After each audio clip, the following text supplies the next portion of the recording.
ધાન્ય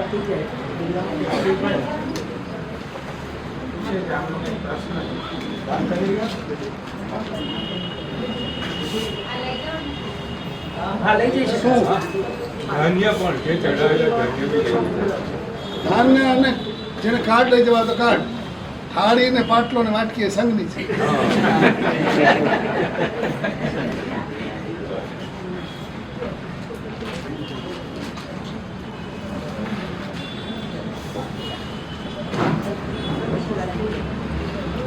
પહેલા પોળની વાત પૂરી થઈ,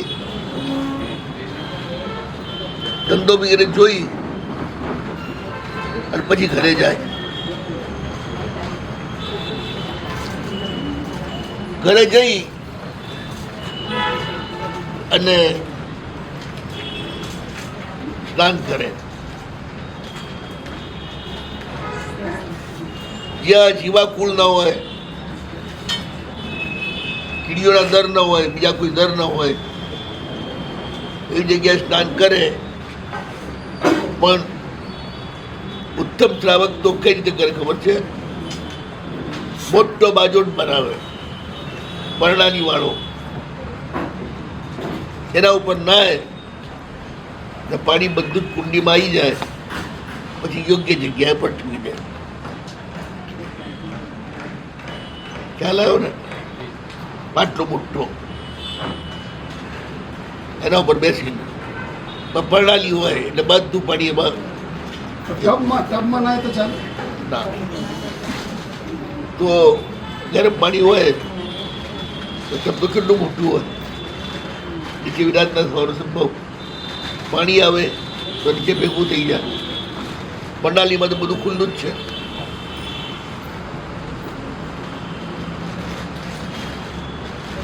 એમ પાટલા ઉપર જમવાનું, નીચે નહીં. કેમ? ગરમ ગરમ લો ને પછી થાળી ગરમ હોય, નીચે રાખી હોય, કોઈ જીવ જંતુ આવે તો એની વિરાટના થઈ જાય. પાટા ઉપર હોય તો ના થાય. મહાત્માને પાટલો કેમ ન હોય? મહાત્માના પાત્રા છે ને, પાત્રા ગરમ નથી થતા, લાકડું ગરમ નથી થતું. એક નીચે પડકી હોય એટલે ગરમ ના થાય. પાટલો હાલવો પણ ના જોઈએ. જીવ વિરાટનાની દ્રષ્ટિ છે, બધા નિયમો છે. અને ડર ગાલી દીધો કે ગાંઠું તૂટી જાય, ના હાલવા દે. ભાઈ આ હકડા હેલે નહીં, ડર સિવાય કોઈ સીધું હાલતું જ નથી. એટલે પછાડમાં ભેગા એ બધા નિયમો આવી જ જાય.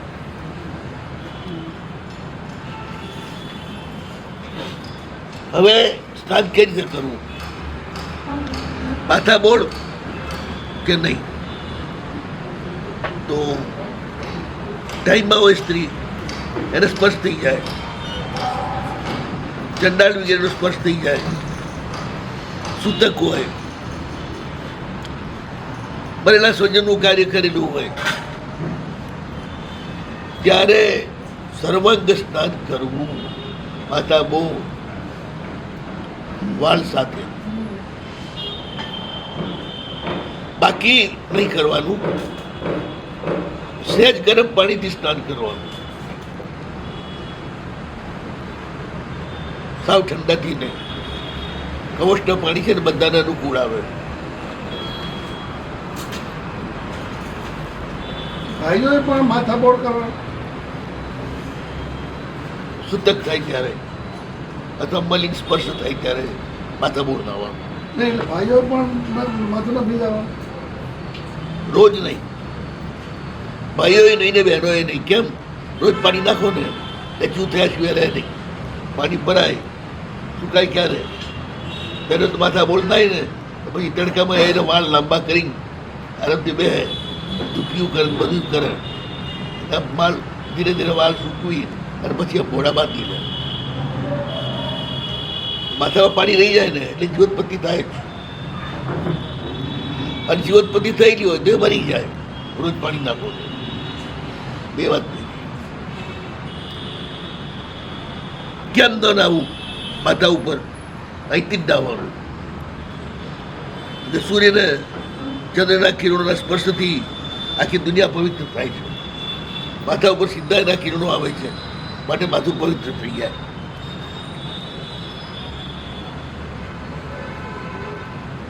જે દયાળુ છે સદાચારી છે એ રોજ માથું ના ધોવે, જીવનો ઉપદ્રવ થાય માટે. વસ્ત્ર ક્યારે પણ અપવિત્ર નથી થતું. કેમ? તો પગમાં જૂતા ન હોય તો ચાલે, પણ માથું ઉઘાડું ના ચાલે.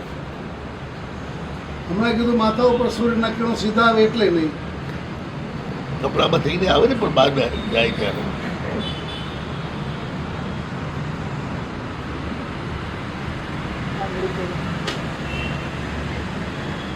નિત્ય વસ્ત્રથી વેષ્ટિત હોવાના કારણે માથું અપવિત્ર થતું નથી. એટલે માથે કાંઈ પણ પુરુષ અને અહીંયા આગળ બ્રહ્મરંધ્ર છે ને, ચૈતન્ય ત્યાં જ રહેલું છે. એટલે પણ એમાં જે ઓજ હોય છે ને, એના કારણે માથું અપવિત્ર નથી થતું.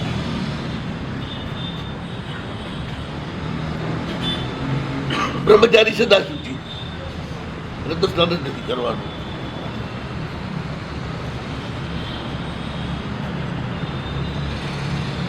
નાવામાં બહુ પાણી વાપરે એ બરોબર નહીં.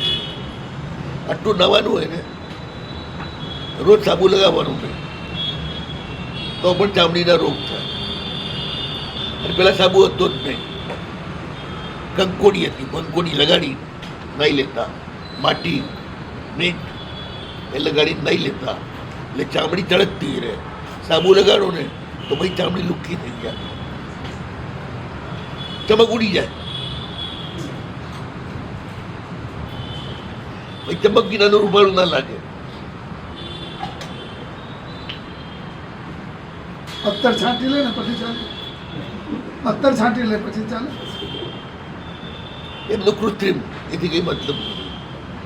એ તો તેલ લગાડી બધું લગાડે છે ને, ક્રીમ લગાડી મોઢું ચમકાવી દે, બધું ઉછીનું ઉપરથી બધું ધૂળ ને બધું લાગી ઓર કાળા થઈ જાય.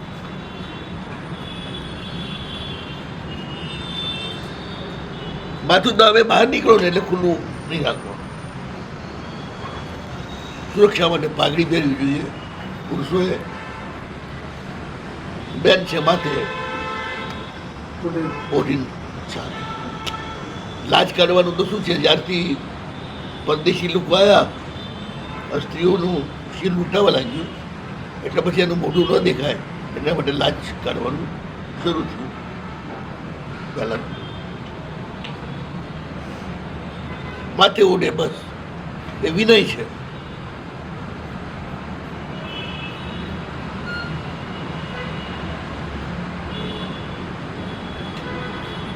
ખુલ્લા માથે જવું અસભ્ય ગણાય. જ્યાં સુધી રજવાડા હતા ત્યાં સુધી ક્યારેય રાજ દરબારમાં કોઈ ખુલ્લા માથે ના જઈ શકે.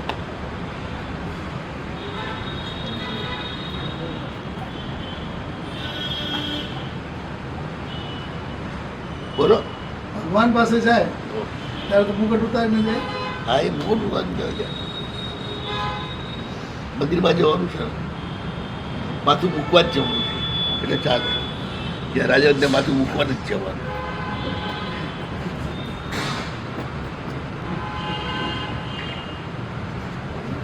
આ રીતે નાઈ લે 2-3 લોટાથી, પછી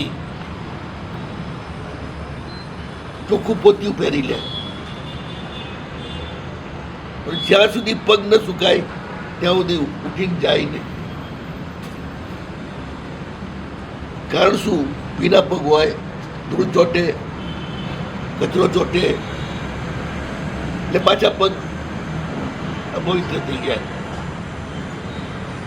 અથવા તો ભીનો પગ હોય તેમાં જીવ ચોટી જાય તો મરી જાય. પછી પગ સુકાઈ જાય, પછી ઊભો થઈ ઘર ચૈત્ય પાસે જાય,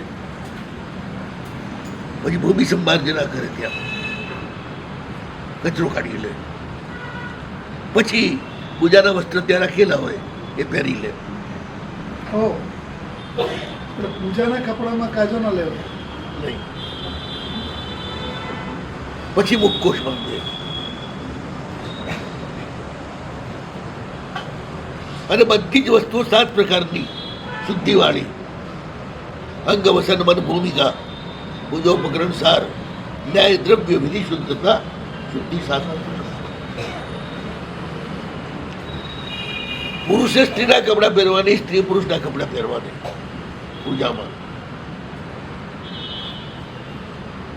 પેલા સરખા જ હતા ને, ઉત્તરી અને ધોતી તો બેની સરખી જ હોય એટલે ગરબડ થઈ જાય. સ્ત્રીનું પોતે પહેરી લે, પોતાનું સ્ત્રી પહેરી લે, એનો ચાલ.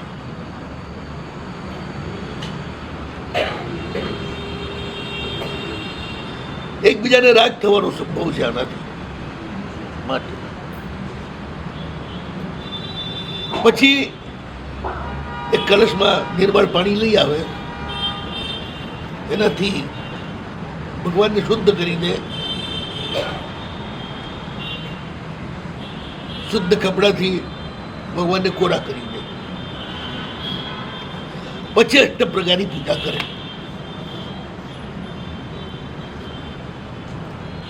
આપણે પૂજા બનાવી એમાં જ હોય છે ને, પેલા રાત્રે પૂજા બનાવી દઈએ, પછી અષ્ટ પ્રકારની પૂજા કરીએ. એમાં જે જળ પૂજા છે એ અંગ પૂજા છે, અંગ પૂજાનો.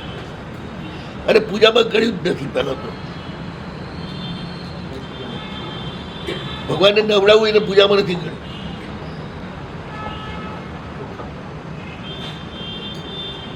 શુદ્ધિ છે, પછી પૂજા કરવાની. તો અષ્ટપ્રકારી નથી થતું. જળ મૂકે ને સામે એ થઈ જાય ને અષ્ટ પ્રકારી. પહેલી ચંદન પૂજા. શ્રીમંત તો એના ઘરમાં ચંદન હોય, કેસર હોય, બરાસ હોય. પેલા બહુ મોંઘા હતા. એક બાજુ સોનું, એક બાજુ સુખડ. ઠેઠ મૈસૂરથી આવતા એટલું મોંઘું થઈ જતું, અને કેસર કાશ્મીરથી આવતા એટલું મોંઘું થઈ જતું. સોનાના ભારે તોલા એ શ્રીમંતો પાસે જ હોય, ગરીબોના ઘરમાં તો હોય જ નહીં. આખી વિધિ અષ્ટ પ્રકારની છે ને, અતિ શ્રીમંત છે, ભોગી છે, પોતાના ઘરમાં બધી ભોગની સામગ્રી તૈયાર કરે છે, એના માટે જ છે. પ્રભુને ધરાયા સિવાય કરવું નહીં. બધી પૂજા પોતાની શક્તિ અનુસાર પોતે જે વાપરે છે એમાંથી જ વાપરીને કરવાનું. ભગવાન માટે સ્પેશિયલ ખર્ચો ઘર ખર્ચમાં નહીં. ઉત્સવ કરો એ રીતે ખર્ચે જુદો રાખો, બાકી આ ઘર ખર્ચમાં થાય. જેમ બૈરા છોકરા બધાનો ખર્ચો હોય ને, એમાં ભગવાનનો ખર્ચો.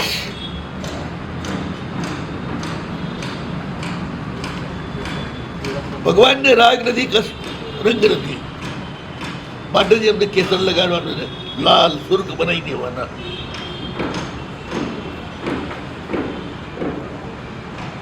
પ્રભુ તારા અંગ લાલ લાલ. કેમ કે તારો રાગ જે અંદર હતો એ બહાર આવીને નીકળી ગયો, એટલે તારા અંગ લાલ થઈ ગયા. અંદર વિતરાગ થઈ ગયું તું અને બહાર તું લાલ થઈ. કેસર ચડાવે ને વધારે પડતું લાલ સુર્ખ હોય, વિલેતી.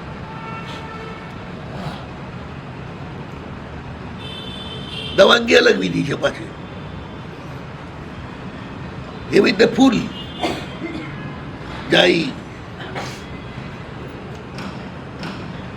જાસૂદ, બોરસલ્લી, ચંપો, મંદાર, મુચકુંદ, કમળ. સંસારનો નાશ કરનારા પરમાત્માને ફૂલથી પૂજવાના, રાગનો નાશ કરનારા ભગવાનને કેસરથી પૂજવાના. પછી કૃષ્ણ ગુરુ કાળો વગર આવે છે, અત્યંત સુગંધી હોય છે, અતિશય પ્રભાવ હોય છે. એના ધૂપથી જ ક્ષુદ્ર યંત્રો ભાગી જાય. કાળો વગરને એની અંદર સાકર અને કપૂર, એમાં ઘી. એ રીતે ધૂપ તૈયાર કરવાનું કરે, બજારમાંથી નહીં લાવવાનું વસ્તુ છે. ધૂપ કરવાથી શું થાય? તમારા પાપોનો નાશ થાય. ઘરે ધૂપ કરવાનું આપણે કીધું ને, તૈયાર કરવું એટલે શું કરવું? બસ આ બધી મટીરિયલ લાવવાનું ચોખ્ખું, અને પછી ખાંડની કૂટીને બનાવી તૈયાર કરી દેવાનું. સારા ઘરમાં છે ને શિયાળાનો પાક ઘરે બનાવે કે તૈયાર લઈ આવે બજારમાંથી? હવે તો બધા તૈયાર લાગે. પછી એમાં કંઈ કશે ના હોય. એનું કોઈ તમને જાડા કરવા માટે નથી પાક બનાવતો, એનું બેંક બેલેન્સ ચાલુ કરવા માટે જ બનાવે છે. તો હવે બજારમાંથી મીઠાઈ જેમ લાવે છે એમ આ લાવી શકાય ને? દૂધ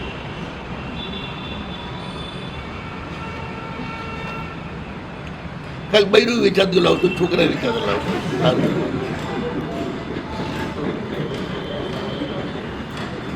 એટલે વેચાતું લાવું છે પૈસું બધું લઈ આવો ને વેચાતું. શેઠે વેચાતું લઈ આવો.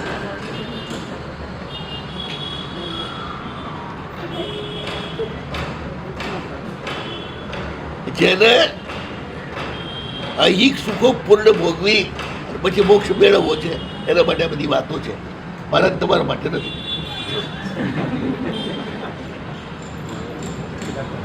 પછી અક્ષત પૂજા, ધ્યાન રાખજો આ ક્રમ.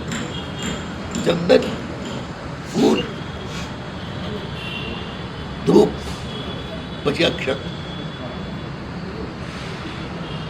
ભગવાનમાં જ્ઞાન, દર્શન અને ચારિત્ર છે. 3 પુંજ કરવાના બસ. એ બધાને આવડે, સાથીઓ બધાને ના આવડે. સફેદ ચાવલથી, અખંડ ચાવલથી અક્ષત કરવા,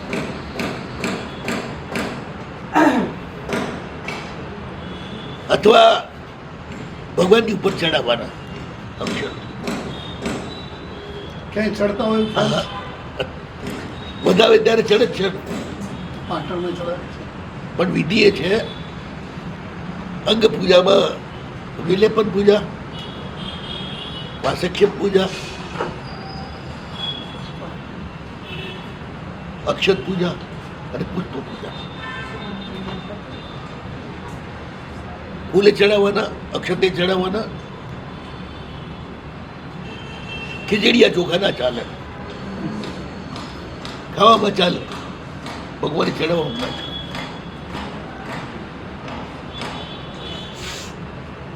ચડાવવાના. પછી નારિયેલ સૌથી પહેલું મૂકવામાં, ફણસ,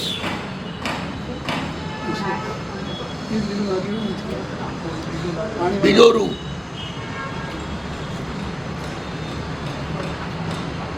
જંબીર. બીજોરું ને જંબીર જુદા છે.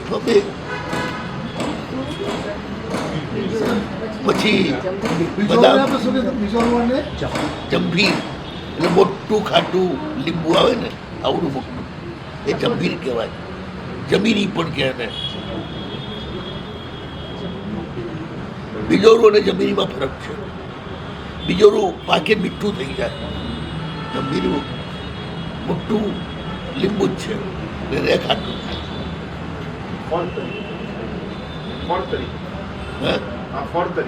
હા, બદામ અને કેરી. શું કરે કે સ્વર્ગ અને અપવર્ગ, સ્વર્ગ અને મોક્ષ બંનેના ફળ આપે. જે બહુ જ આનંદથી પરમાત્માને ફળ ધરે છે. એ તો પરમાત્માને આગળ ને કે પરમાત્મા માથે આગળ બાકીનું હમણાં બધું આવશે. નૈવેદ્ય પૂજા કરે, લાડવા, વડા,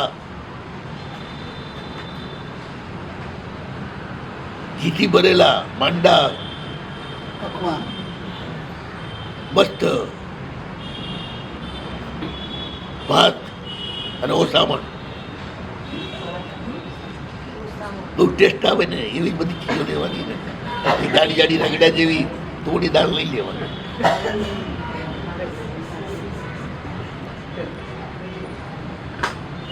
ઘી નાખેલું હોય ભાતમાં, પછી ઓસામણમાં ખાતા હો ને તે સુગંધ જાય ને એના મોઢામાં પાણી આવે.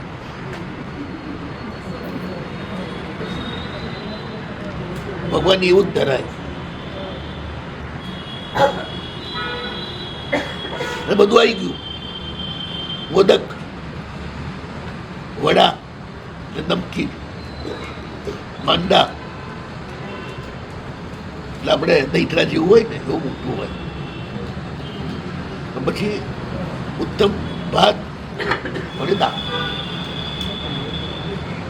આ રીતે 6 રસનું ભોજન જેના ઘરમાં વહેલો હોય ને બનતું રોજ બનતું હોય. ખાલી રોટલા શાક બનતા હોય એને માટે આ બધી વાત નથી. તમારી ભોગ ઉપભોગની ચીજ પ્રભુને ચડાવ્યા પછી વપરાય. રોટલી શાક દાળ ભાત ચડાવે. હે, રોટલી શાક દાળ ભાત. રોટલી ચડાવાય, રોટલો ના ચડાવાય. સાકર ચડાવાય, ગોળ ના ચડાવાય. ગોળ શુદ્ધ થાય પછી જ સાકર બને. પ્રભાને બધું શુદ્ધ જ ચડાવાય.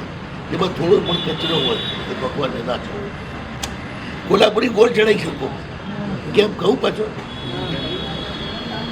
અત્યારે ગોળનો ભાવ વધારે છે અને ખાંડનો ભાવ નીચો છે. કારણ કે ડાયરેક્ટ સીધી જ ખાંડ બનાવી નાખે છે ફેક્ટરીઓમાં. ગોળવાળાને શું કરવું? એટલે એ સાકરમાંથી પાછો ગોળ બનાવે છે. એમ છે. હાજી, ચોખ્ખો ગોળ તો દેશી હોય ને એમાં જ આવે તમને. કાળો ચીકણો એ. બાકી કોલ્હાપુરા રવા છે ને બધા જ સાકરમાંથી બનાવેલા છે એટલે ચડે.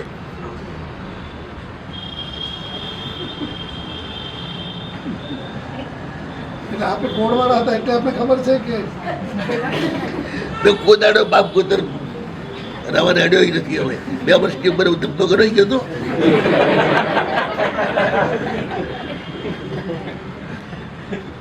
સ્કૂલમાં દાખલ થઈ ગયા એટલે ઘર ભેગા દાદાઓ ને બાપાઓ દીકરાને એની માને ઘરે જ રાખતા.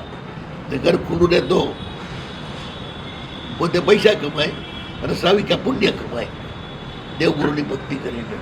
એ ધંધા ચાલવા જોઈએ ને. બહેનોનો મોટો ધંધો, ઓછા પૈસા વધુમાં વધુ કમાય. ભાઈઓ ઘણી મહેનતે ઓછું કમાય એટલે બહેનોનું પુણ્ય અને ભાઈઓ કમાય.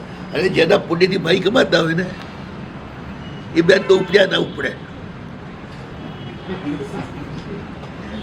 બહુ ગયેલો એક ભાઈ હેન્ડસમ, હાઈટ એવી, દેખાવમાં એવા, છોકરા જુઓ તો એવા છે. ઘરવાળા આંધળા ને દુબળા. મેં કીધું તમે ક્યારે આ કેમ આખા જોડું છું?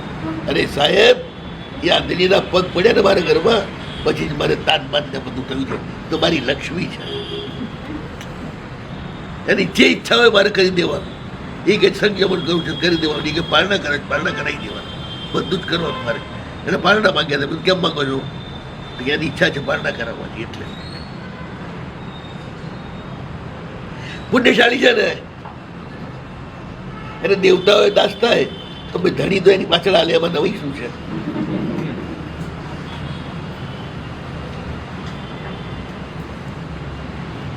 પછી દીપ પૂજા, નૈવેદ્ય પૂજા કર્યા પછી ક્ષુધા તૃષા બે શાંત થાય એ નૈવેદ્ય પૂજાનું ફળ.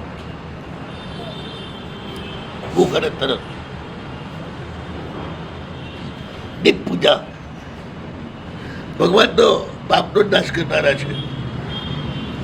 સમગ્ર વિશ્વને જુએ છે અને છતાં પણ ભગવાનની પાસે જે અમે દેવા કરીએ છીએ એ અમારું અંદરનું અંધારું ટાળવા માટે. ભગવાનને તો અંધારું છે જ નહીં. અંધારું તો અમારે અંદર છે. અંદરનું અંધારું દુનિયાના દીવાથી ક્યારે ટળે નહીં. ક્રોધથી ના ટળે, જાનથી ના ટળે. તો ભગવાનની અમે દીવો કરીએ તો ટળે. છોકરા ઠોઠિયા હોય ને તો રોજ દીવો કરવા મોકલવા ભગવાનના. ધીરે ધીરે કલાઈ જશે. જ્ઞાન રૂપી પ્રકાશ. હા, બુદ્ધિ વધી જાય. હવે છેલ્લી જળ પૂજા. તીર્થોદક, નદીઓના પાણી, ગ્રહોના પાણી, જે તાજા જ હોય, સ્ટોક કરેલું પાણી ના ચાલે વરસાદના પાણી સિવાય. કુવામાં પાણી સ્ટોકમાંથી નથી આવતું, આપકાઈની યુનિ બંધાયેલી હોય ને નવું પાણી ઉત્પન્ન થતું જાય અને બહાર આવતું જાય, એકદમ તાજું હોય. એવા પાણીથી તમે નાહો અને આ નથી નાહો તો તમને ખબર પડે બેમાં કેટલો ફરક છે.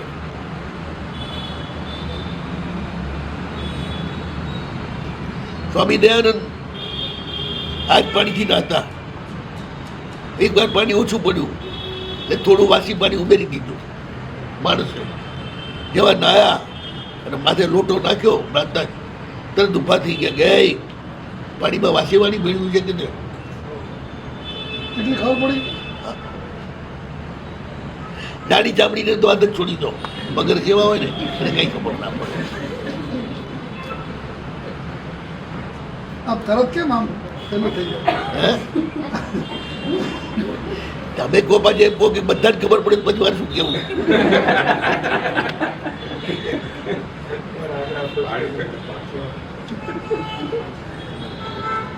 તમે કમ નથી ને,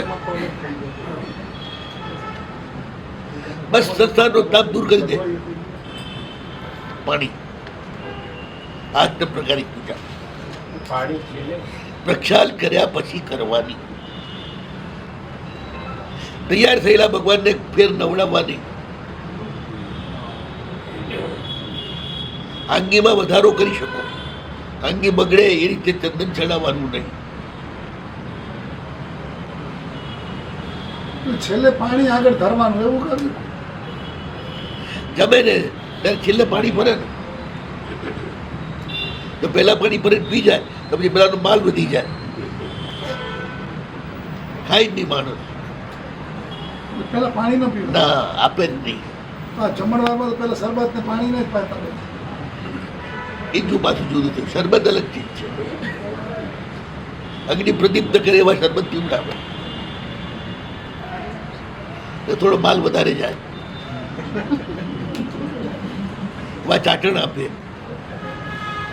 ખજૂરનું ચાટણ, દ્રાક્ષનું ચાટણ, કેટલી જાતના આવે. લેહ્ય, એને લેહ્ય કહેવાય.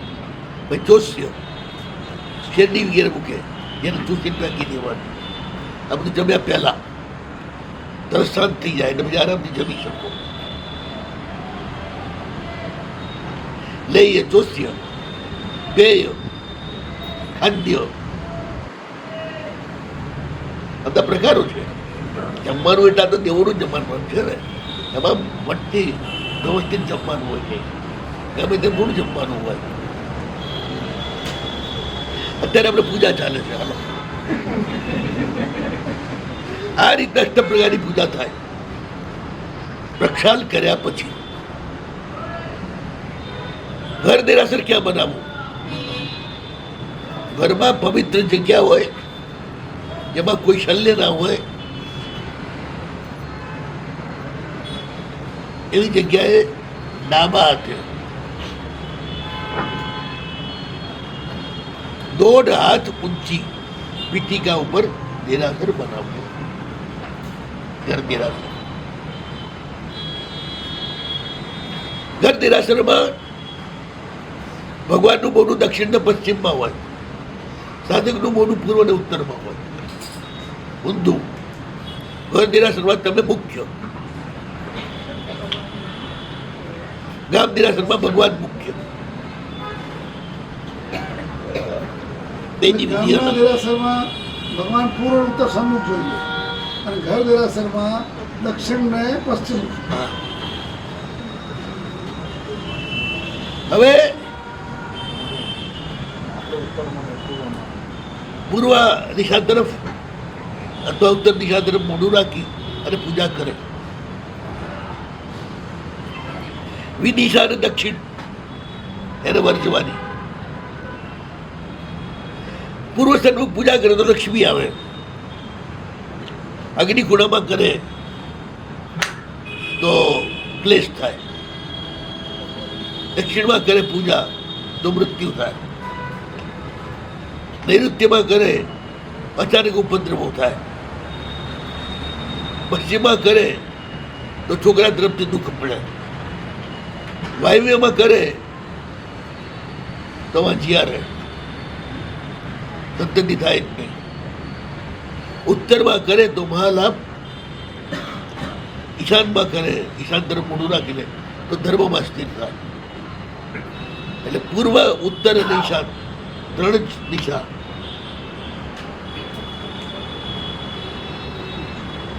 પછી ભગવાનને તિલક કરે, બે પગમાં, બે ગોઠણમાં, બે હાથમાં, બે ખભા ઉપર અને એક માથા ઉપર. શેનાથી પૂજા કરે? તો કે ફૂલ કેસર નાખેલું હોય એમાં ચંદન. પછી બાકીની આમ લલાટ, કંઠ, હૃદય અને નાભી એટલે જઠર, પેટ ઉપર અન્ન તિલક કરે. આ એક્સ્ટ્રા. પછી અષ્ટ પ્રકારની પૂજા કર્યા પછી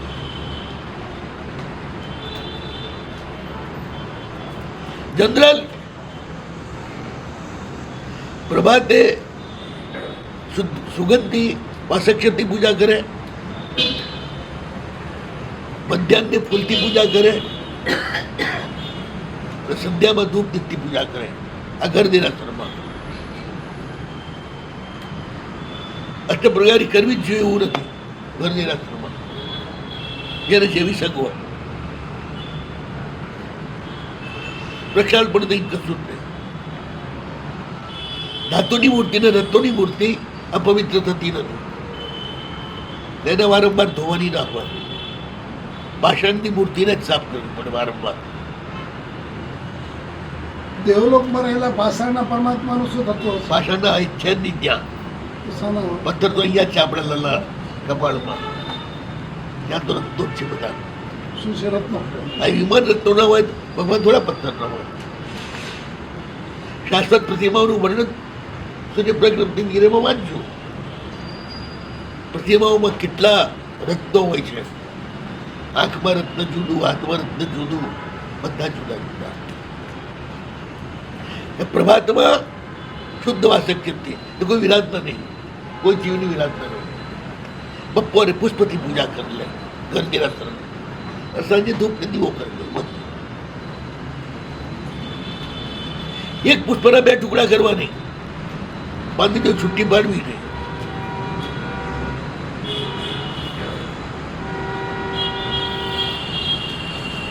ફૂલ તોડો એટલે એક હત્યાનું પાપ લાગે.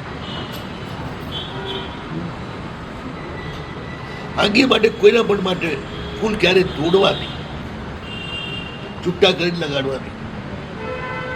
અચિત્ત પ્રાય થઈ ગયેલા ગુલાબ વગેરેની પાંદડીઓ આપઆપ જુદી પડી જતી હોય છે. હાથમાં જતો ને પછી ધીરે ધીરે અંગ વિખરાવા લાગે ને, એટલે ગુલાબ અચિત્ત પ્રાય બહુ જલ્દી થઈ જાય છે. પછી આપઆપ ઝાડમાંથી ખરતા પુષ્પો એ પણ અહિંસક પુષ્પો છે.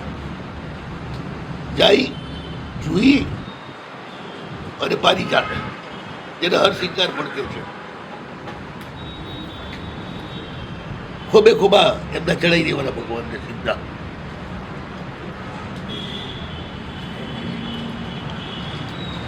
હાથમાંથી પડી ગયેલું ફૂલ ભગવાનને નહીં ચડાવવાનું. પગ અને જમીન પર પડેલું નહીં ચડાવવાનું. ફૂલ લાવે છે રીતે ઉપયોગ વાળા બોલો. જોઈ છો કોઈ દાડો તમે પાલીતાણામાં ફૂલ કઈ રીતે લાવે છે? માથે ના હોય, કમરે ના હોય, પોટકું ગાભા ઉપર નાખીને લઈને આવે. માથે ચડેલું ફૂલ ચડી ગયેલું ગણાય, એ ભગવાનને ન ચાલે. કોઈ ચીજ માથે ચડાવી નહીં લઈ જવાની. હાથમાં જ ફળ, નૈવેદ્ય બધું હાથમાં જ લઈ જવાનું. માથે નહીં મૂકવું. માથે મૂક્યું એટલે ચડી ગયું, બસ એ નિર્માલ્ય થઈ ગયું. પછી ભગવાનને ન ચડી શકે.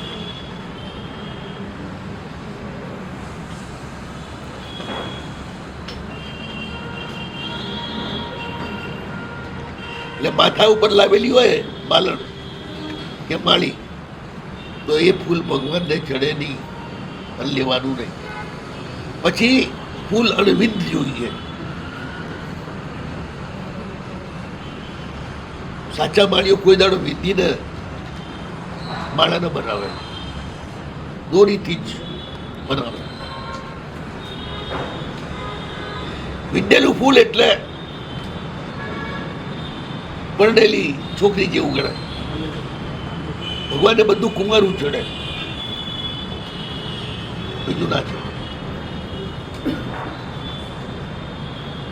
પછી હલકા લોકોએ જેને અડેલા હોય, જેમાં કીડા પડેલા હોય, પહેલા કપડામાં જે લવાયેલું હોય, જેમાં ગંધ ના હોય અથવા તો ઉગ્ર ગંધ હોય,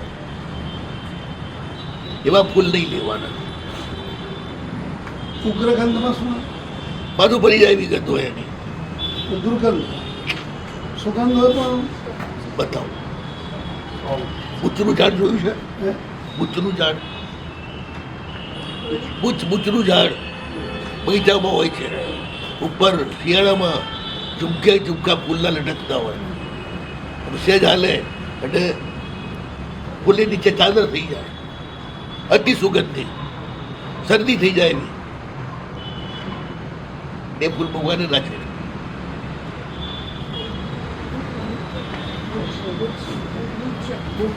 એ ચમેલીની જે જાત છે. ભગવાનની ડાબી બાજુ ધૂપ કરવો, દીવો જમણી બાજુ. ભગવાનની સામે બીજો રૂ મૂકવું, રાતમાં નાગરવેલનું પાન અને એમાં ફળ મૂકવું. એ હાથમાં નારિયેળ હોય ને, છોતરા બોતરા બધું કાઢી નાખી, પછી જે ગોળો રહે ને એ ભગવાનના હાથમાં મુકાય. જ્યારે મહિનાના બે ભક્તિ કરી ત્યારે ભગવાનના હાથમાં બીજો રો હતો, કાંઠમાં માળા હતી. બીજો પણ હોય, સબીજ જોઈએ, નિર્મિત ના ચાલે. બીજોમાં બીજ હોય, નારિયેલમાં બીજ હોય. જેટલી આંખ હોય ને એટલા બીજ હોય નારિયેલમાં.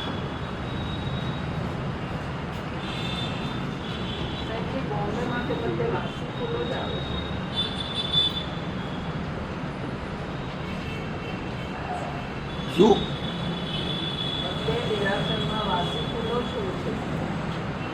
પાંચબીડું આપીએ ને મહેમાનને આપણે, એ રીતે ભગવાન હાથમાં પાંચબીડું આપે અને ફળ આપવાનું. હવે 21 પ્રકારની પૂજા. પહેલું શાસ્ત્ર, પછી ચંદન, પછી દીવો, પછી ધૂપ, પછી ફૂલ, નૈવેદ્ય,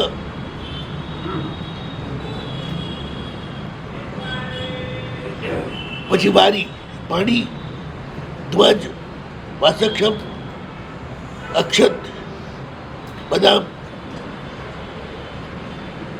અથવા તો સુપારી વાળું પણ.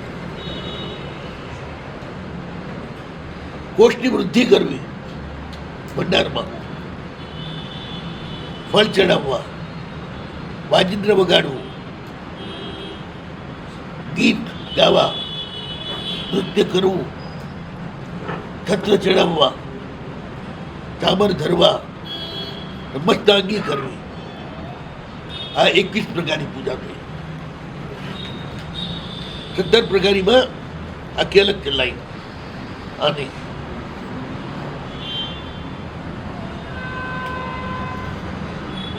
આ રીતે જેને જે સગવડ હોય એ રીતે પૂજા કરે. પછી ગ્રામ ચૈત્યમાં જાય. જેનો ઘર દેરાસર હોય એને સંજ્ઞાદાસમાં જવું જ પડે.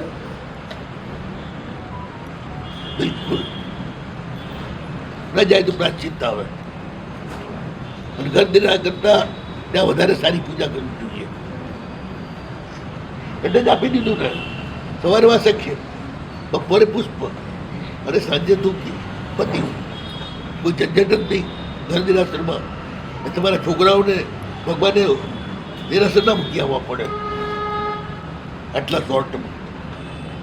બહુ વ્યવસ્થા કરી હોય ને, બહુ ઉલ્લાસ હોય દોષ્ટ પ્રકારની પૂજા કરો, પણ ઘર દેરાસર માટે કરવી જ જોઈએ એવું નથી. અંજન કરેલા પ્રભુજી ભક્તો, હે અંજનવાળા પ્રભુજી ભક્તો ભગવાન અંજન કરેલા હોત તો રોજ પૂજા ભાઈ તમે રોજ નાતો જ ઉતારો. અંજનનો અર્થ શું છે? પ્રાણ પ્રતિષ્ઠા જ ને. જી છે. કોઈ જરૂરી નથી. અને બીજી વાત, ઘર નિરાશની જે મૂર્તિઓ રત્ન ને સોલનાદીની છે એને માત્ર 18 અભિષેક જ હોય, એને અંજન કરવાના હોય જ નહીં. બધું લોલે લોલ ચાલે છે.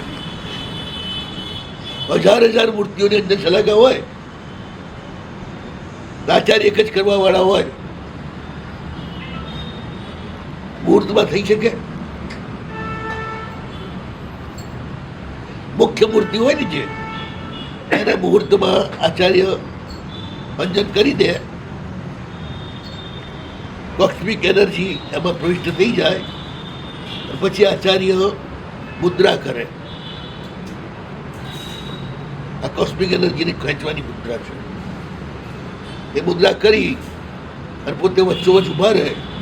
પહેલા મૂળ નાયકની સામે આ મુદ્રા કરી, પછી ગોળ ફરતા ફરતા બધાની સામે મુદ્રા કરે. એટલે એક મૂળ નાયકના પ્રાણ પ્રતિષ્ઠાથી બધી જ મૂર્તિઓમાં પ્રાણનું સંક્રમણ થઈ જાય.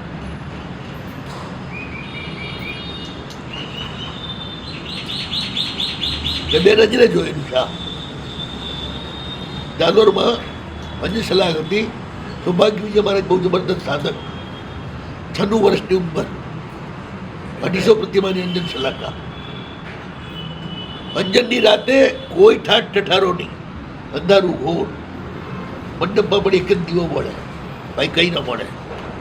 મહારાજ અને ચંપાલાલ મંડવલા વાળો 2 જણ, અને મને કે હાલ કે તું હાલ મારી જોડે. હું એ ગયો ભેગો. મૂળ નાયકને અંજન કરી, મુદ્રા કરી અને પોતે ધીરે રહીને ગોળ ફર્યા. એ જ મિનિટે બધી જ પ્રતિમાઓમાં વીજળી જેવો પ્રકાશ થઈ અને મૂર્તિમાં પ્રવેશ થઈ ગયો. અમે મારી નજરે જોયું. ક્યાંય દીવો નતો તો વીજળી તો ક્યાંથી આવે છે? 8-10 LED એક સાથે સળગ્યા હોય એટલો પ્રકાશ થયો. એક જ ચમકારો બસ બધી મૂર્તિઓમાં પ્રવેશ થઈ ગયો, પતી ગયું. પછી મને કહે જા કે હવે આ લે અંજન ફેરવી આવો કે બધાની આંખોમાં. વ્યવહાર સાચવવો પડે, એ તો વાણી મેમ રહી જાય એ ભગવાનની પ્રાણ પ્રતિષ્ઠા નથી થઈ. એ ઘણી ક્રિયાઓ તો છે ને તમારે શ્રદ્ધા માટે જ કરવી પડતી હોય છે. તમને શ્રદ્ધા ના થાય. 1 મિનિટમાં કેવી રીતે થઈ જાય? તમારા મનમાં એક પ્રશ્ન આવે, પણ આ મિનિટનું જ કામ હોય છે. મુહૂર્તમાં બધી જ પ્રતિમાઓ પ્રાણ પ્રતિષ્ઠા થઈ જાય. એમાં બધી આવી ગઈ તમારી ધાતુની ના ને તે ઘર દેરાસરી બધી. અને આ પ્રાણ પ્રતિષ્ઠા એવી છે, વાસક છે મને પુષ્પ ચડે એટલે પ્રાણ પ્રતિષ્ઠા ચાલે.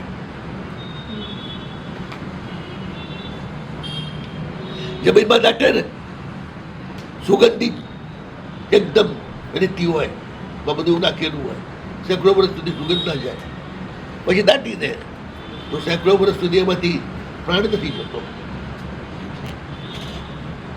પૂજા ન થાય તો. આ તો બધા શું તમારા વહેમ છે બધા. ભગવાન ભૂખ્યા નથી કે તમે ખવડાવો તો જ જાડા થાય. એ બધું તમારા માટે કરવાનું છે, ભગવાન માટે નથી કરવાનું.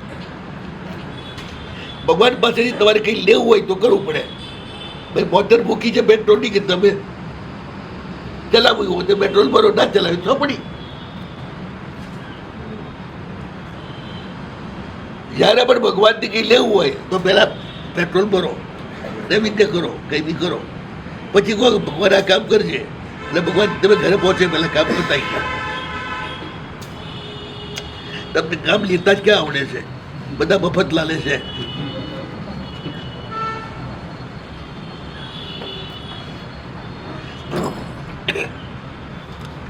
ગ્રામ ચિત્તમાં જાય કેમ જાય કે હું મંદિરમાં જઈશ એટલો ભાવ કરે ને તો પણ ઉપવાસનું ફળ મળે. ઊભો થાય એટલે છઠનું અને ચાલે એટલે અટકતું. મંદિર જુએ એટલે 4 ઉપવાસનું ફળ મળે. દરવાજે પહોંચે એટલે 5 ઉપવાસનું ફળ મળે. અંદર જાય એટલે 15 ઉપવાસનું ફળ મળે. અને ભગવાનની પૂજા કરે એટલે 1 માસ ખબરનું ફળ મળે. મતલબ એટલા કરવાથી એવું કરવાથી જેટલું પુણ્ય અર્જિત થાય કે જેટલી ઉર્જા અર્જિત થાય એટલું આટલી વારમાં થઈ જાય. શોર્ટ વે છે ભગવાન. તરત તમારું કામ પતી જાય બધા કરતા ઝડપી. ત્યાં પછી 3 ની સિંહ કરી અંદર જઈ પહેલા મંદિરની ચિંતા કરે, ગ્રામ મંદિર છે એટલે. પછી મૂળ નાયકની અષ્ટમ પ્રકારની પૂજા કરે. પ્રક્ષાલ તો હવે થઈ ચૂક્યો છે એટલે બીજી વાર કે નવડાવાય નહીં. એટલે ત્યાં જળ પૂજા અગ્ર પૂજા કહેવાની. બાકીની પ્રતિમાઓ તો એમનું નિર્માલ્ય ઉતારીને કે ફૂલ ચડાવી દેવાનું બસ. ત્યાં ટીનું નહીં કરતું નહીં. બાકીની બધી જ પ્રતિમાઓ માત્ર ધ્યાન માટે છે. પૂજા માટે બોલ લાયક એક જ. અત્યારે તો બહુ વધારે મૂક્યું છે અને એટલે પૂજારીઓને પરસ પડ્યા ભગવાન. અત્યારે જે ચાલે છે એમાં તો વિક્ષેપ છે ખોટું. હા, એ તો બરાબર. નોકરો પાસે પૂજા કરાવવાની ના હોય. સાફ સુફિયા તે બધું થાય. ભગવાનની પૂજા 2 જ જણ કરે, શ્રાવક અથવા અર્ચક એટલે પૂજારી. જેને બધું જ આવડતું હોય, કઈ રીતે પૂજા કરવી, કઈ રીતે આગી કરવી, કઈ રીતે શોભા કરવી. અને મંદિરનો જો ભગવાનનો પોતાનો સ્પેશિયલ નોકર, એનો ખર્ચો પણ ભગવાન જ ભોગવે, તમારે નહીં ભોગવવાનો. ભગવાનની જે આવક હોય ને એમાંથી જેને પગાર એ બધું મળે. એટલે દરેક મંદિરની 5-10 વીઘા તો કમસે કમ જમીન હતી. એ જે પૂજારી હોય એ ખેડી ખાય એ જમીન. ખાલી પુષ્પ અને જળ એ મંદિરમાં પહોંચાડી દે. પોતે જ સવારે વિષ્ણુ મંદિરની જેમ પૂજા કરી લે. ભગવાનને પ્રુડેન્ટ કરી શિવ મંદિરની જેમ કે વિષ્ણુ મંદિરની જેમ જતો રહે. પછી જેને પૂજા કરવી હોય એ પોતાના ઘરેથી બધી સામગ્રી તૈયાર કરી અને મંદિરમાં જઈ અને પછી પૂજા કરે. મંદિરમાં કાંઈ ના મળે. ચંદ્ર ઘસવાનું ઓરસ્યું ના હોય એ તમારા ઘરે ઘસવાનું, એ મંદિરમાં નહીં. અને અજૈન મંદિરમાં તમે જુઓ છો નાશ વ્યવસ્થા છે. શિવ મંદિરમાં પણ બહેનો જાય તો ચંદન ને પાણી ને ફૂલ ને બધું હાથે જ લઈ જાય. પૂજારી છે ને ભગવાનનું નોકર છે એટલે તમારો તો શેઠ છે.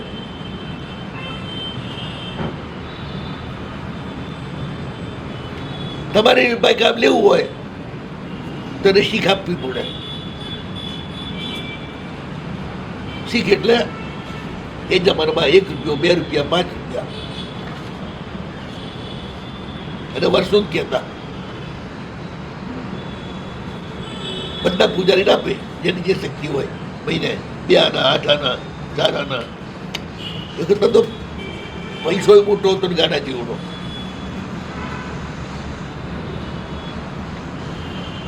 એટલે પૂજારી અને ભગવાનનું બધું જ કામ ગ્રામ ચૈત્યમાં ભગવાનની આવકમાંથી ચાલે. અને તમારે જે કરવું હોય એ તમારું તૈયાર કરીને લઈ જાઓ. ભગવાનને તમારી ગરજ નહીં. ગ્રામ ચૈત્યમાં નિત્ય અર્ચક પૂજા કરી જ લે. ચોથા આરામાં પણ પૂજારી તો હતા જ. આવશ્યક નીતિ વગેરેમાં સાપ પાઠ મળે છે. કારણ ગામને કોઈનું નહીં. ધણી કોણ સંભાળે? કોણ? બગીચાનું કોણ સંભાળે? સાફ સુફી કોણ કરે?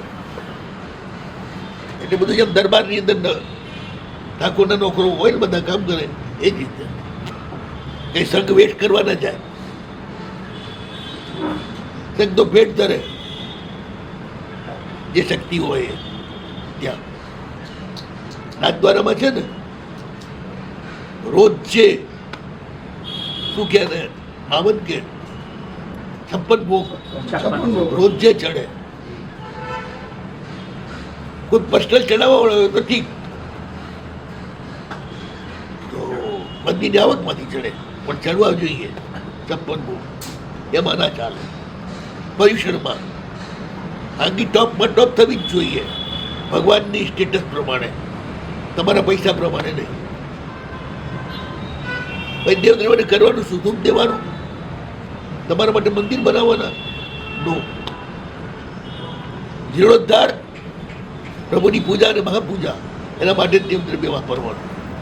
મંદિર તમારા પૈસા બનાવવાનું, કારણ કે મંદિર તમારા માટે બનાવો છો, ભગવાન માટે નથી બનાવતા. બંગલા બનાવી શકો તમારા પૈસે, બધું બનાવી શકો.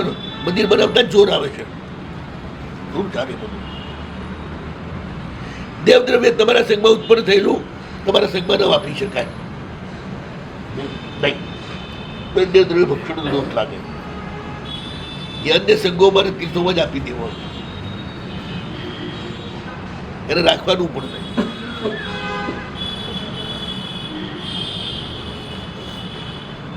બહુ મર્યાદા છે આ બધી. આપણા સંઘમાં જરૂર તો ક્યાંથી લાવવાની? આપણા સંઘમાં જે જરૂર જરૂર તો ક્યાંથી લાવવાની?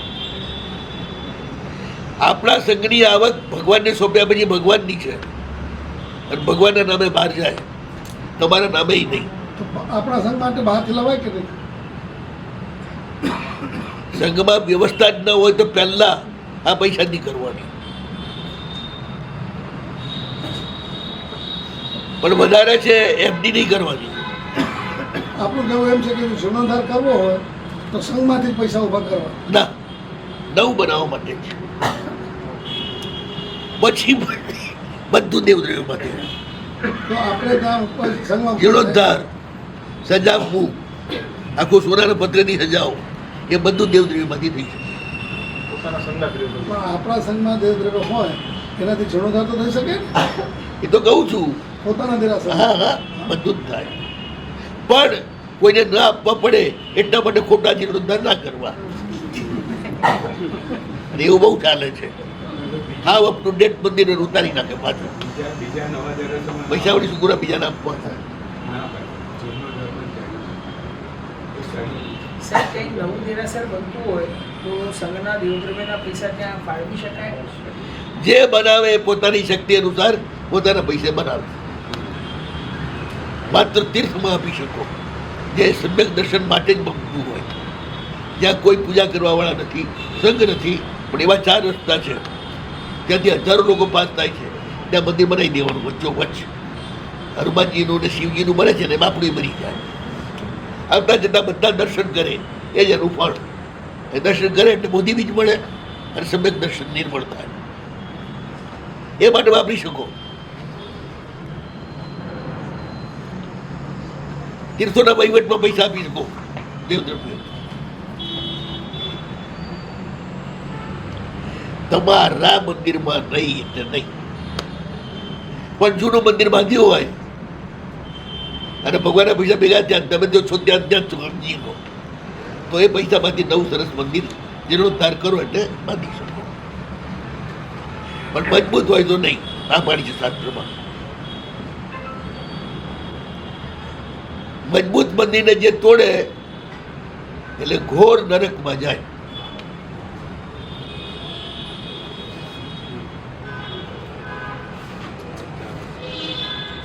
જરૂર પડે તો ભગવાનને લઈ જાય બીજી જગ્યાએ અને નવું મંદિર બાંધે, પણ જૂના મંદિરને કઈ ના કરે, એમને પડ્યું રહેવા દે.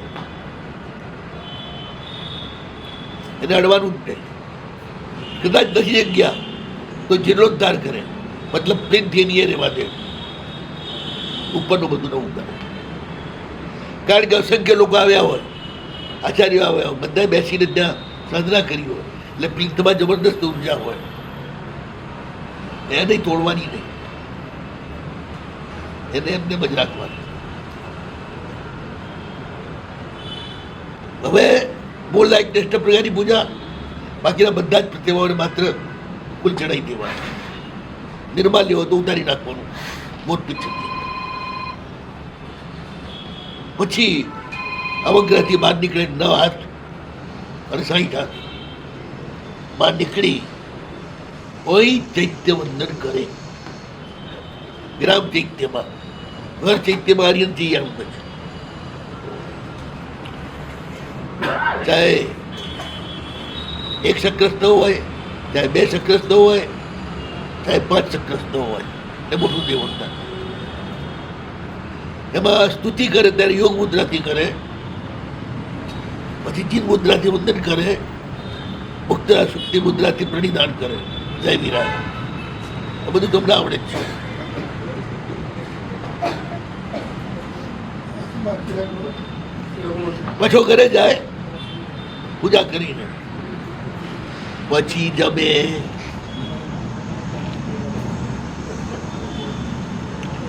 પૂજા પણ 1 પ્રહર દિવસ ચડ્યા પછી જ કરવાની, જેથી મંદિરમાં ક્યાંય કહેતા ક્યાંય કોઈ સૂક્ષ્મ જંતુ રહે નહીં અને વિરાજ ના થાય.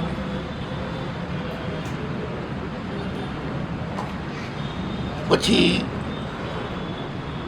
ઘરે જાય અને પોતાના ભાઈ શેઠ બધાની સાથે જમે, એકલો જમે નહીં.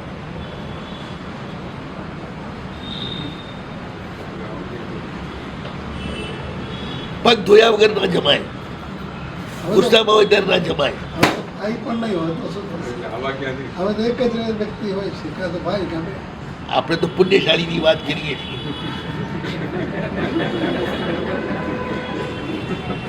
દુર્વચન બોલીને જમાય નહીં, દક્ષિણ સન્મુખ જમાય નહીં. અને જમે તે રાક્ષસ ભોજન કહેવાય, જેનાથી લોકોને તમે નડો એવા જ બનો એ ખાઈને.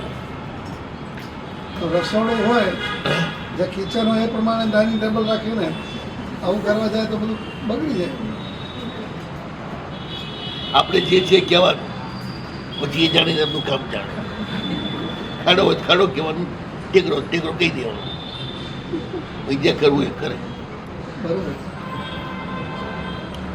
પવિત્ર થઈ શુભ જગ્યાએ નિશ્ચલાસન ઉપર બેસી, ખુરશી ઉપર નહીં, જે હાલે ડોલે એવું આસન ના ચાલે. નિશ્ચલાસન ઉપર બેસી દેવ અને ગુરુને સ્મરણ કરી અને પછી જે જમે એ માનવ ભોજન કહેવાય. સ્નાન કરી, પ્રભુને પૂજા કરી, પૂજ્યોને પ્રણામ કરી, સુપાત્રને દાન આપી અને જે ભોજન કરે એ દેવ ભોજન કહેવાય.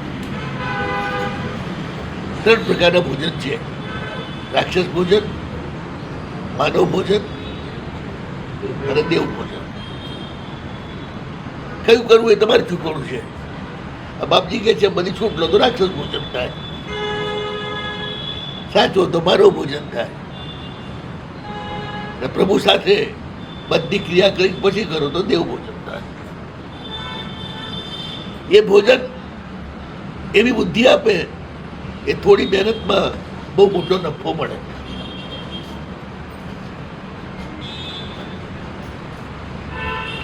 ભોજન વખતે બહુ જ રહેવાનું. ભોજનમાં સંભોગ સમયે નાતા ઉલટી થાય ત્યારે, દાંતણ કરતો હોય ત્યારે, ઠલ્લે માત્ર જતો હોય ત્યારે મૌન કરે. એ વખતે કશું જ બોલવાનું નહીં.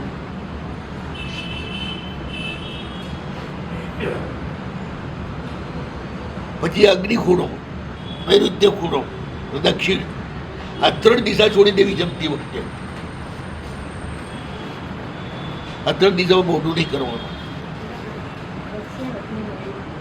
સંધ્યા સમય ક્યારે જમવું નહીં, ગ્રહણમાં પણ ક્યારે જમવું નહીં. અને ઘરમાં સગાનું શબ પડ્યું હોય ત્યાં સુધી જમવાનું નહીં. અમારા સાધુઓને સાધુકાલ કરી જાય તો સ્મશાન યાત્રા નીકળે પછી જ પચખાન ભરાય, એ પહેલા નહીં. એ તમારે પણ એક રીતે જમવામાં બહુ ટેસ્ટથી બહુ સરસ રીતે જમવું, એમાં કંજુસાઈ ના કરવી. પૈસા હોય અને ગરીબની જેમ જમવું નહીં. એ ગાંડો છે. આનું ભોજન ઉપર તો જીવન ચાલે છે અને એમાં જ ગરબડ કરે એવો એ ગાંડો છે. એ મજૂરી જ કરે છે, પૈસા બીજાના માટે જ પેદા કરે છે, પોતાના માટે નહીં.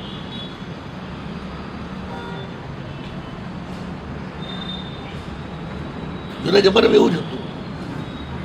કપડાં થોડા સસ્તા ચાલે અને ખાવાનું ટોપ શું છે, એમાં કસર ના ચાલે. તો આપણે આ વિષયની આસક્તિની જ વાત ન કરી. અહીં તો હલકું ખાઈ અને આસક્તિ વધી જાય. મસ્ત ખાતો હોય તો ધીરે ધીરે આસક્તિ તૂટી જાય. બહુ ઘી પીએ કે બહુ મીઠું ખાય પછી ખાવાનું બંધ થાય. મીઠું ઘી પીવાનું બંધ થાય. એ બધી જે વાતો છે ને વાસના ક્ષય માટે જ છે.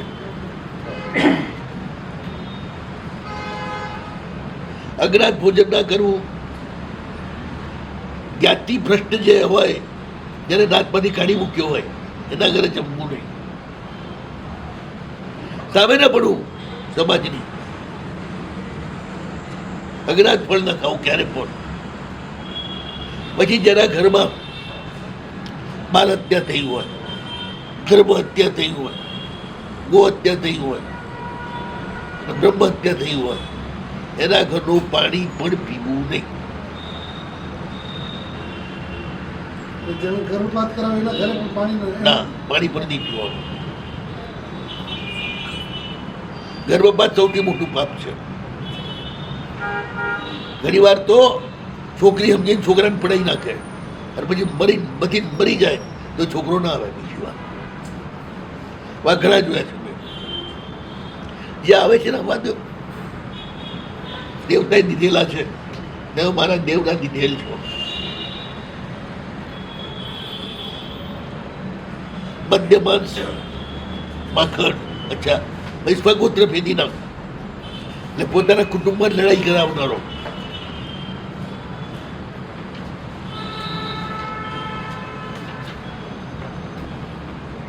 એની સાથે જમવાના બેસવું ક્યારે એને દેળગા રહેવું. આ બધું શિષ્ટાચાર છે.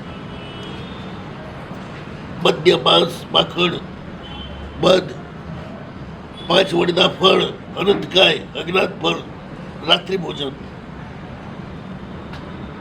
કાચા દહીં દૂધ છાશમાં દીદળ, પછી જેમાં અંકુરા ફૂટ્યા છે એવા ભાત પી રહે, પડગાવેલા મગ ને બધા. આ બધા એને ખાવાની ના પાડી છે. પડગાવેલા મગ અનંતકાય જ હોય. જંતુયુક્ત ફળ, પુષ્પ, ધાન્ય બધું જઈના પૂરક મૂકી દે એક બાજુ. અને બોલ અથાણા સમધાન એને પણ ખાઈ નહીં.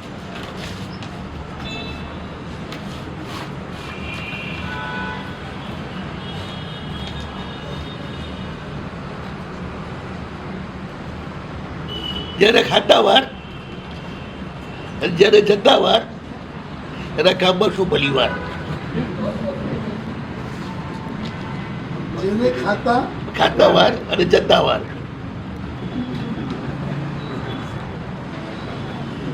ગાંધીજીની જેમ અંદર બેસી છાપા નહીં વાંચવાના.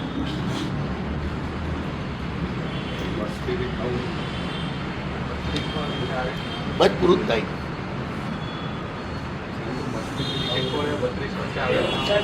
પાણી પણ સ્થિરતાથી પીવું, સ્નાન પણ સ્થિરતાથી કરવું, હાય નહીં કરવી. ભોજનની શરૂઆતમાં પાણી ક્યારેય ન પીવું એ ઝેર જેવું. ભોજન કર્યા બાદ પાણી પીઓ તો પથરા જેવું. પણ વચ્ચે એક ઘૂંટડો પીતા જાઓ ને જમતા જાઓ. ગ્લાસ આખો નહીં ખાલી કરવું. વચ્ચે પીવાનો મતલબ ઘણા ગાંડાઓ એવું જ કરતા હોય છે. 2 રોટલી ખાઈને વચ્ચે 1 ગ્લાસ પાણી ટટકાઈ જવું, પછી 2 રોટલી ખાવી, એવું નહીં. ભોજનની વચમાં ને જમતા જાઓ અને એક કોગળો પાણી પીતા જાઓ. ચુસ્ત ના જાઓ.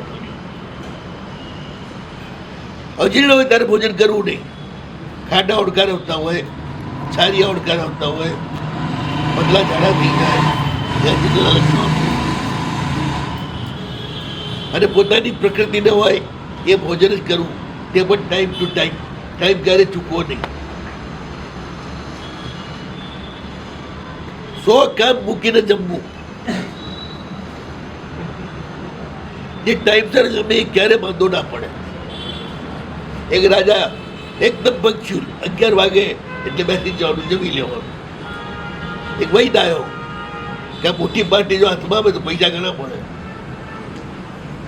અને તપાસ કરી કે રાજા માંદા પડતા જ નથી. કેમ? તો નિયમિત ભોજન કરે છે એટલે. એને રસોઈયાને ફોડ્યો કે ભોજન આડું ઉડું કરી નાખ, મોડું વહેલું.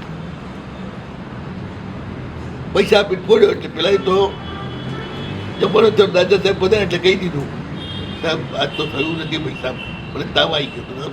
12,000 કાઢીએ કાંઈ કે ખોટું બોલું છે ને શું. રાજા ગારું એક કામ કર, લોટ લાય, ઘી લાય, ગોળ લાય. લાડુ બનાવી દીધો. શું કહે આપણે ઉલેરો ભૂલે કઈ બચી ગયું. કઈ જ લીધું ટાઈમસર. આને બી છે ને અમારી ઘડિયાળ છે, એને ટાઈમસર જો ના કરો ગરબડ. ઘડિયાળને રોજ નિયમિત ચાવી આપવી પડે. મારે પણ નિયમિત જ આપવું જોઈએ, તો જે હરખું ચાલે, જરાય ગરબડ ના થાય. તબિયત આઈને પૂછ્યું પેલા રસોઈયાને શું થયું, ગમ થયું, માથું પૂછ્યું. આ રાજાને બીમાર ના કરી શકાય. દઈ ગયો બીજા રાજાને ગોતવા.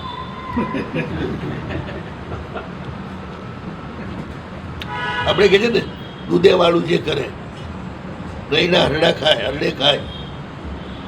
અને ત્રીજું કંઈક છે, 10 ઘર વૈદ્ય ન જાય. 10 ઘર વૈદ્ય ક્યારેય ન જાય. લોઢી કે બરકી ઓક્યું દાંતણ જે કરે, ઓક્યું ભૂલ ઉતારે.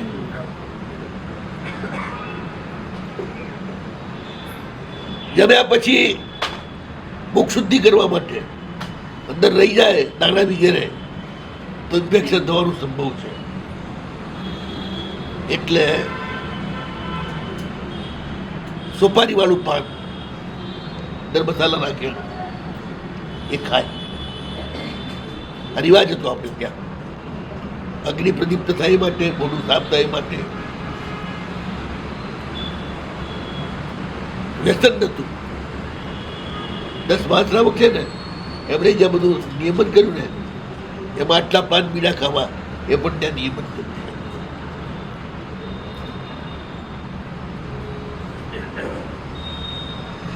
હરતો જાય ફરતો જાય, પાન ચાવતો જાય, એ ઢોર કહેવાય. આરામથી ઘરે બેઠા બેઠા પાન ચાવો, પતી જાય પછી ઉભાથી જાઓ.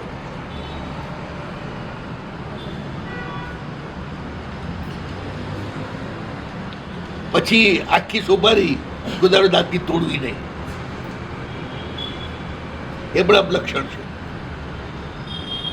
પુણ્યશાળી ના તોડે. સુડીથી કાતરે પછી જ વાપરે. જૂના બધા ઘેડિયાઓ છે ને એ સુડી લઈને જ રાખતા. તમારા ઘરમાં સુડી છે કે પ્રભુ જાણે. સુડી એ નહીં હોય, સાણસી એ નહીં હોય, સાણસી તો ચાકુ એ નહીં હોય. આપતો હોય. સ્ટીલનું ના ચાલે. નજર ઉતારી હોય ત્યારે લોખંડનું જ ચાકુ ચાલે. જમ્યા પછી ઊંઘવું નહીં. ગરમીમાં છૂટ. શિયાળા ને ચોમાસામાં ક્યારે ખાઈને ઊંઘવું નહીં. જે દાડે ઊંઘે એને અનેક પ્રકારની વ્યાધિ આવે, બંધાગડી થઈ જાય અને બધી વ્યાધિઓ આવે. આ રીતે બીજા પ્રહરમાં શ્રાવક પૂજા અને ભોજન આ રીતે કરે. હવે ત્રીજો ચોથો ને રાત એ વળી ક્યારેક.